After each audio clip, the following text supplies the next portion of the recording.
J'espère que vous êtes prêts pour un peu de sang parce que ça faisait longtemps que je n'avais pas autant détesté un film.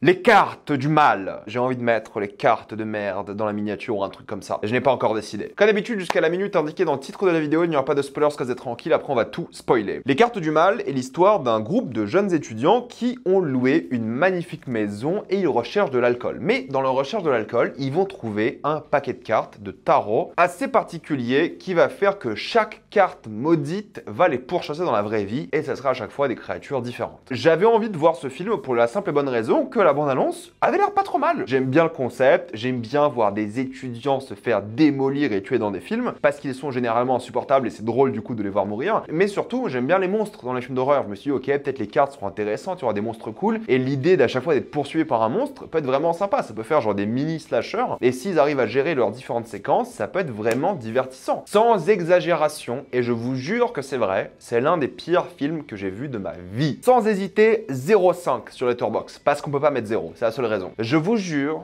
que c'est une catastrophe sans nom. C'est la pire chose que j'ai vue depuis longtemps. Il fait tout ce que les films d'horreur ne devraient pas faire. C'est un enfer sur Terre. J'aimerais d'ailleurs m'excuser dans la salle. J'étais allé avec un pote. On était les deux connards à rire durant le film. Alors, discrètement tout de même. On essayait d'être le plus discret possible. Mais c'était tellement nul qu'on n'arrêtait pas de rigoler. Mais pas parce que mécanisme de défense, parce que ça fait peur et tout. Non, c'était tellement nul qu'on n'arrêtait pas de rigoler. Et je m'excuse si vous étiez dans ma salle, 13h30 à l'UGC Ciné-Cité Lille mercredi. Je m'excuse encore une fois parce que franchement, je ne pouvais pas me retenir. C'est tellement de la merde. Petit film d'horreur de 8 millions avec quasiment aucune célébrité. J'ai juste reconnu la meuf de Mean Girls et le gars de Spider-Man, mais c'est tout. Mais 8 millions pour un film d'horreur, ça va, c'est assez classique. Les films d'horreur coûtent pas très cher. Rappelez-vous de Talk to Me qui a coûté quoi? 4 millions, mais Talk to Me à côté, c'est exceptionnel. Hein. Déjà, Talk to Me, c'est très bien, mais alors à côté de ce qu'on vient de voir là, quand je dis que je supportais pas les jeunes, il y a une différence entre ne pas supporter les jeunes dans un bon film et dans un mauvais film. Mais bon, 8 millions, faut qu'au box-office, il fasse 20 millions, disons, peut-être un peu plus avec le marketing. Il faut vraiment un très mauvais bouche à oreille pour que le film flop, tout simplement. C'est pas un énorme risque non plus, puis les films d'horreur rapportent bien et tout. Est-ce que celui-ci va marcher? Je ne sais pas, j'en ai aucune idée, mais je prie pour le downfall au box-office de ce film et qu'il ne dépasse même pas son budget. Il faut comprendre un truc, c'est que l'ambiance du film est très particulière parce que du coup, ces jeunes-là vont découvrir un paquet de cartes et ils vont ensuite s'en aller de cette fameuse maison qu'ils ont louée. Et ce qui est bien, c'est que c'est tous des riches, parce qu'ils ont loué une magnifique maison, ils ont tous de magnifiques voitures, c'est tous des fils de riches, hein, je précise, pas des riches ou des filles de riches. Ils sont de base insupportables par rapport à ça, donc je pense que c'est fait exprès, mais surtout, la manière dont ils parlent. Oh, ça se voit que le scénario a été écrit par un adulte qui fait semblant de savoir comment parlent des adolescents ou des jeunes étudiants, mais la manière dont il parle est tellement gênante et c'est que l'exposition. Dès qu'il parle, c'est pour rappeler aux spectateurs ce qui se passe, pour rappeler un peu les relations entre personnages, et ils utilisent quasiment jamais la mise en scène pour raconter quelque chose. Les dialogues, c'est juste de l'exposition. Et la pire chose dans les dialogues, c'est que parfois, et c'est ce que je déteste dans les films d'horreur, ils vont essayer de contrer ce que les spectateurs vont penser. C'est-à-dire que, ok,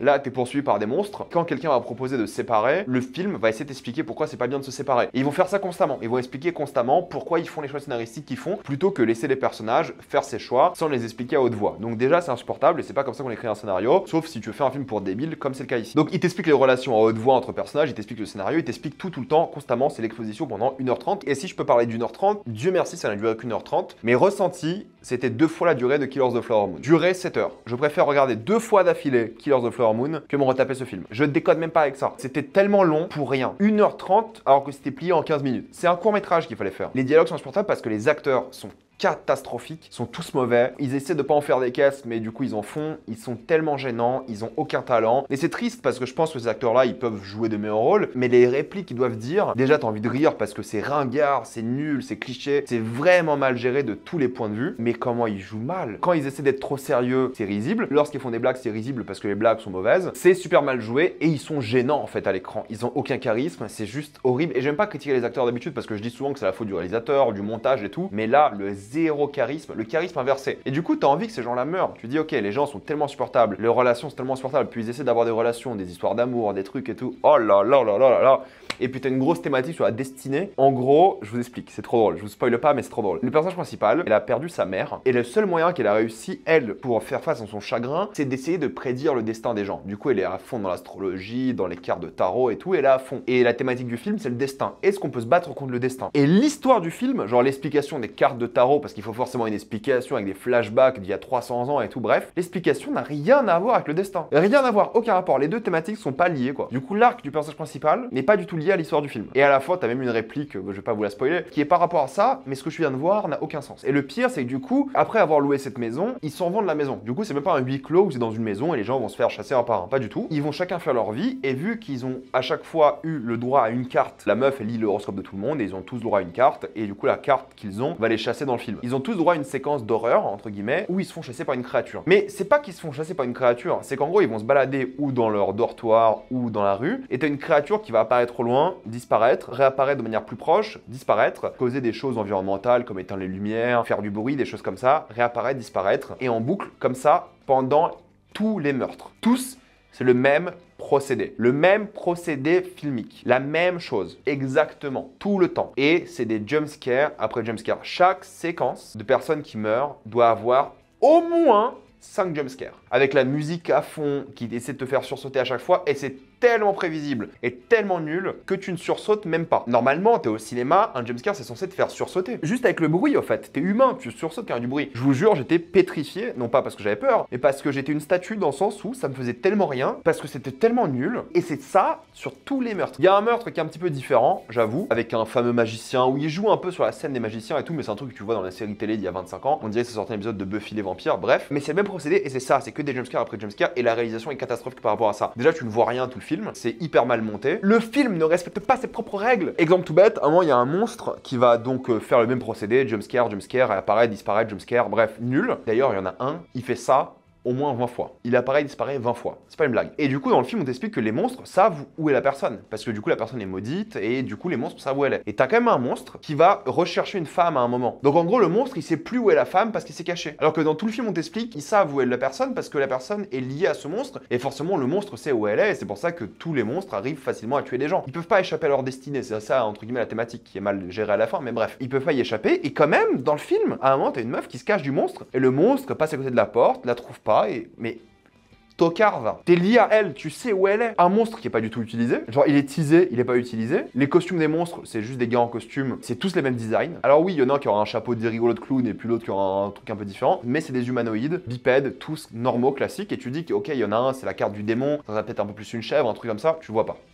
On sait pas pourquoi, le démon est pas dans le film. Ou tu vois l'ombre, un truc comme ça, tu vois qu'ils avaient pas le budget pour le démon, pour le costume. C'est tellement ridicule et nul, et ça respecte même pas ses propres règles. Zéro développement de personnage, zéro alchimie entre les personnages. C'est une histoire d'amour à un moment entre les personnages. Tu sais, ils viennent de rompre au début du film, tu dis ok, ils vont se remettre ensemble dans le film, c'est ça le but. Ils en reparlent plus jamais dans le film. Donc t'es là un film qui enchaîne les jumpscares, qui a aucun monstre et qui a un design stylé, qui est ultra pas violent. Il y a pas de violence dans le film, même pas ça, un peu de gore, je sais pas quoi. Vu que t'as rien d'autre, qui est super mal mis en scène, tu vois rien, les jumpscares, je répète, insupportables. Les acteurs qui jouent mal, les dialogues qui sont surexplicatifs, qui expliquent le scénario, qui sont débiles. Zéro ambiance, parce que du coup la narration du film c'est quoi? Il y a les cartes au début, ensuite ils enchaînent les morts, mais c'est déconnecté. Ils enchaînent mort après mort. En gros il y aura un mort, puis les personnages vont dire oh non on a perdu un ami, un autre mort, oh non c'est bizarre on a perdu un autre ami, un autre mort, et jusqu'à la fin du film. Insupportable. Ils essaient de créer un univers, une sorte de lore, du background et tout, mais ça n'a aucun sens. Et c'est la même histoire tout le temps, constamment, c'est de la merde. Musique horrible, c'est pareil, les violons qui font du bruit quand il y a un monstre pour aider les jumpscares. Et il y a même pas la satisfaction des monstres quoi. Putain, au moins les apparitions qui soient stylées et tout. Si vous n'avez jamais vu de film d'horreur de votre vie, peut-être c'est flippant. Peut-être, je n'en sais rien. Mais si vous avez vu un film d'horreur avant, un seul, ou non, ça suffit, vous avez vu ce film. Pour conclure, c'est l'un des pires films que j'ai vu de ma vie. C'est même pas passable. Je vois pas dans quel univers c'est passable. Il n'y a rien qui va, c'est de la merde, j'ai perdu 1h30 à aller le voir, et du coup je me suis dit je vais en faire une vidéo, au moins pour rentabiliser, au moins financièrement le temps que j'ai perdu en regardant ce film. Et aussi pour décompresser et peut-être avoir un peu cet effet cathartique de faire la critique de cette merde. Il y a rien à sauver, rien. Et attention, hein, parce qu'il y a des youtubeurs et d'autres tiktokers et influenceurs qui sont allés à une avant-première, genre dans l'ambiance du film et tout, qui ont fait des tweets en disant que c'est bien. Je juge pas le goût des autres, mais là quand même. N'allez pas voir cette énorme merde, s'il vous plaît. Bref, on va rapidement passer en spoiler.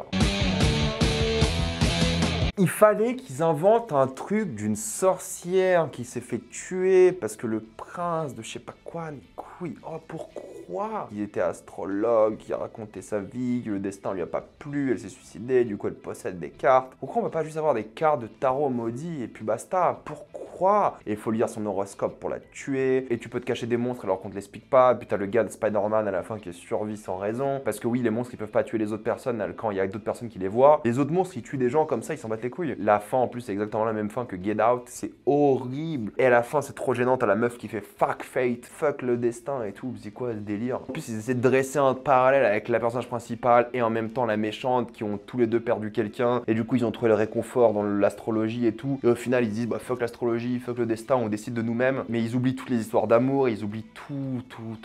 1h30 de torture. Oh là là là là. S'il vous plaît, n'allez pas voir ce truc. S'il vous plaît. Il n'y a rien à sauver, j'ai rien à dire, je m'arrête là. Mettez-moi dans le commentaire si vous l'avez vu, si vous avez souffert ce film, dites-moi dans le commentaire ce que vous en avez pensé. Avez-vous adoré ou détesté? Sûrement détesté, mais j'ai envie de savoir pourquoi. Abonnez-vous à la chaîne pour voir plus de vidéos, mettez un j'aime, ça aide beaucoup la chaîne. Suivez-moi sur tous mes réseaux, plus de débats, critiques, actualités. Et moi je vous dis à la prochaine fois. Salut à tous.